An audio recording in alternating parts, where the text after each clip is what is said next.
What's up? I hope all is well. I hope that you're doing pretty good right now. I got another percolator experiment that I tried out. All right, so here's the thing about this. One of the things that we all go through when we're actually drinking percolator type of coffee is like, how long do we actually brew for?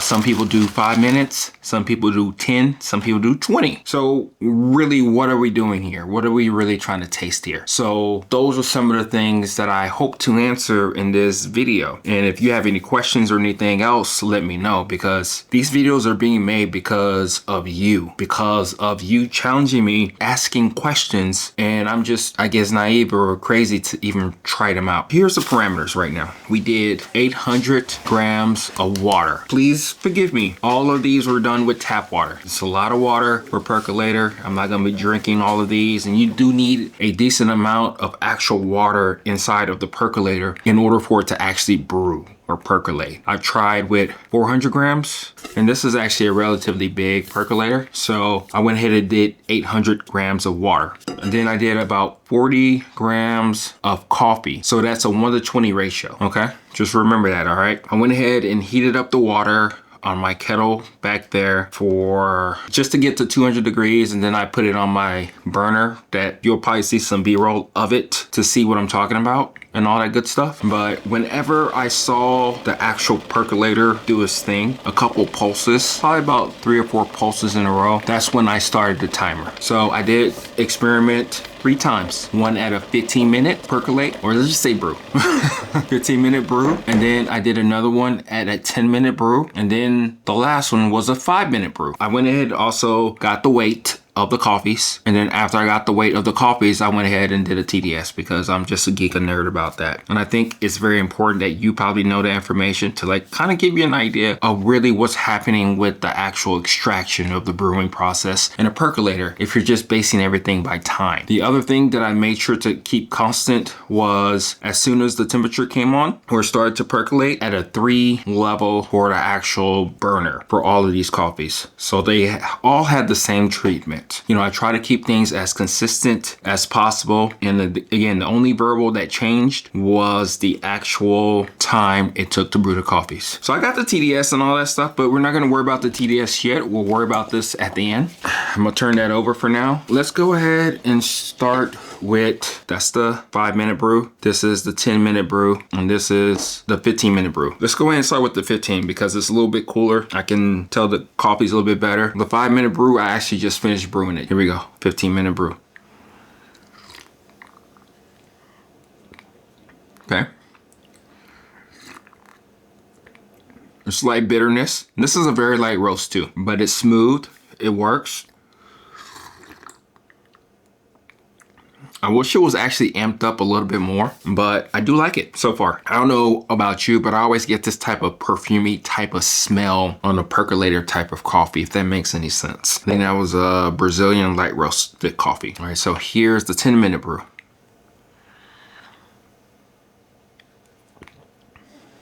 Of course, a little bit weaker. Less bitterness on the tingle on the end of it. So it seems like this one was probably, it was brewed just before bitterness. And it's kind of interesting because a lot of times when I do lighter roast and I can extract a lot more, I don't get a lot of bitterness on the coffee. It's more so like the extraction just keeps on going and you'll get it more of an intensified acidity. Let's try the 5-minute brew. This is, tastes like dishwater. This is a 5-minute brew. I'm not tasting much of flavor in this coffee. It literally really does taste like dishwater, which is not appealing or appetizing or anything like that. I know it's a little bit hotter compared to the other ones, but that's what I'm tasting at least right now. There's no sourness in the coffee. It's severely unflavorful. Yeah. Damn, it's not good. Okay, that's 5-minute brew. Okay, we're gonna go back and let's do the 10-minute, kind of keep going, okay? Yeah, a lot better, a lot more presentable. I'm not too big of a fan at 1:20 ratio because I don't think you can get as much extraction as I would like at a 1:15, 1:16 ratio, but it does work really well here. Seems like it's a balanced cup of coffee. Is it kind of boring? I wouldn't say that. It's just balanced. It's almost right in the middle, you know? There's acidity on the coffee. Let me see. Yeah, I think there is a little bit of sweetness on it. Just again, interesting because depending on how you roast the coffee, and if you roast it extremely light but very developed, you wouldn't get as much sweetness in the coffee, just intense acidity. All right, we're gonna go back down to the 5-minute brew. Yeah, I don't want to drink this anymore. 5 minutes. Even if it was 5 minutes and it tasted better, that's fine, but it doesn't taste good. It really doesn't. That's just me. Maybe you like weak, not as flavorful coffee. Probably it works a little bit better if it was like a medium or a darker roast, something like that. But it doesn't work the way it is as it is right now. Remember, the only variable that we changed was the time. Coffee is same grind size, same type of parameters that I use on a coffee. So let's taste this. Yeah, even have that, it has that nice perfumey type of smell, then you taste it. It's really more approachable. The acidity is not violent, it's very soft, but it's there. Okay, here we go.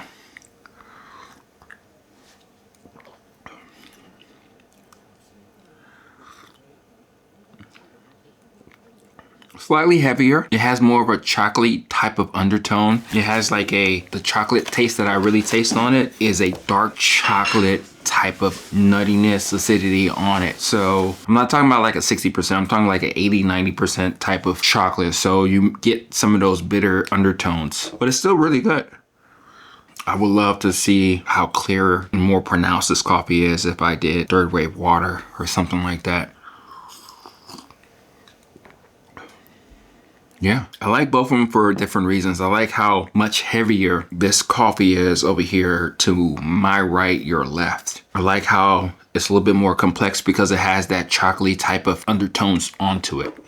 This medium roast, I mean not medium roast, this middle coffee, it's more bright, but it's softer. And then you get a little bit more of a sweetness onto the coffee. This one I'm not tasting anymore, okay? So that's just me. All right, so let's go ahead and get the TDS of these coffees. Let's do the weight and we'll go from there. Remember, I went ahead and brewed these coffees at 800 grams of water. The 15-minute one, 574 grams of water, which kind of makes sense. It's on there longer. Not only that it's actually brewing, it's steeping a lot longer. So a lot of the steam is just leaving without actually doing anything to the cup. So 570, so about 225 grams of water loss. So the next one, the 10-minute, 630 grams of brew weight. So it only lost 170 grams, which I thought would be a lot less than that, but there you go. Okay. And then the other one, the 5-minute, 666. I guess that lets you know that that's not a good sign.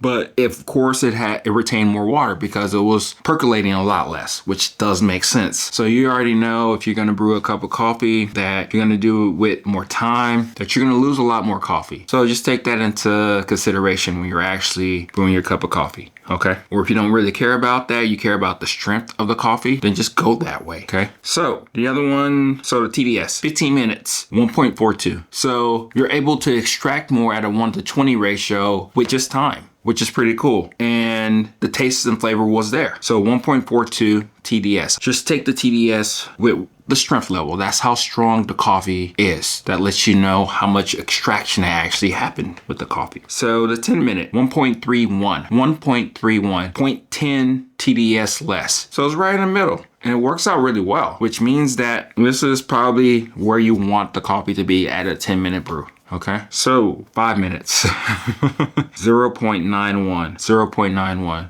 So 0.4 TDS less compared to the one in the middle, the 10-minute brew. So that's pretty eye-opening. I think we would probably have assumed that something probably right in the middle is the way that you want to be. I mean, yeah, I could do a 20-minute brew, but you probably get the point. The longer that you leave the coffee inside of percolator, it's going to extract more. That's just the bottom line. It's going to extract more. But it seems like the extraction isn't as crazy as it would seem if you kind of just kept going. I think there is a law of diminishing return, meaning that if you did 25, 30 minutes or whatever, it's not going to extract that much more. And I double filtered these two, so just to make sure everything was fair and that I was able to get a real reading on the TDS. Again, there's a law of diminishing return here, especially when it comes to actually percolating the coffee. So I think 10 minutes is a sweet spot. If you want to do a little bit more just to get a little bit more extraction, go ahead and do that. But when you do that, do understand that you're going to be losing a lot more brew water, the final water weight of the coffee. If that matters to you, okay, that's fine. If it doesn't, that's cool too, you know? And again, this is essentially a 1:20 ratio of what I did here, and it works out really well, especially for the 10-minute and even for the 15-minute brew. I think if you go a little bit further on with the 20-minute, you probably will start to over extract the coffee. It'll be stronger, but I think you'll be tasting a lot more bitterness in a coffee, and you won't really get as much of what the coffee has for you in those sweet spots. Okay, so the 5 minutes, I wouldn't do it. It's a waste of time. If you're gonna do a brew for the percolator, I say at least start with 10, and then if you want to do 15, go 15, and there you go. So this is me, Oki at Everyday Bean, signing off. But let me know what you think about this. I think this was pretty cool. Let me know if there's anything else that you would like me to talk about, and we can go from there. So this is Oki at Everyday Bean, signing off. Bye.